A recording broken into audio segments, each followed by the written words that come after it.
मित्रांनो, तुम्हाला आता मोठा प्रश्न पडला असेल नक्की ही काय आहे. मला पण टेन्शन आलं असं. वांग्याच्या झाडाला म्हटलं केळं कशी काय आली. लय मोठी वांगी बघा. आता मला कमेंटमध्ये नक्की सांगा ही नक्की वांग्याची जात कुठले. कारण पहिलीतली माणसं वांग्याची का नाही नावं पाडायची तर ही काटं वांग, गोरं वांग, संत्र वांग आणि पांढरं वांग आणि हिरवं वांग तर सोडूनच द्या, पण वांग्याची जात ही पहिलीतल्या माणसाने पाडलेली आहे बघा. आता बरोबर का नाही वांगी एका इथंची आहे ती, म्हणजे जवळजवळ 6 इंच ते 7 इंचाचं वांग आहे आणि एवढी मोठी बाग केली का नाही खतरनाक रांबडामध्ये. नादच नाही करायचा. गवळेवाडीत लय नाद दिसतो 100%, कारण प्रत्येकाच्या घरापुढं वांग्याची बाग आहे बघा खतरनाक.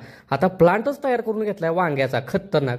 आता बघा आम्ही बरोबर घराची बाजू पुढची का नाही त्यांच्या तिथं 13.5 फूट आहे आणि मागची बाजू बघा 11 फूट आहे. दुट्यात पण बसणं आणि गुट्यात पण बसणं सगळं चोंबाळत झाले. करायचं कसं माणसानं. तवर अमोल बघा खडं गोळा करून वाळूतलं वैतागाला. ही खडं आता हे लाडू म्हणायचं का खडं म्हणायचं. वैतागून शेवट त्यानं सगळं खडं गोळा करून वैतागून बंदच केलं रांबडामध्ये.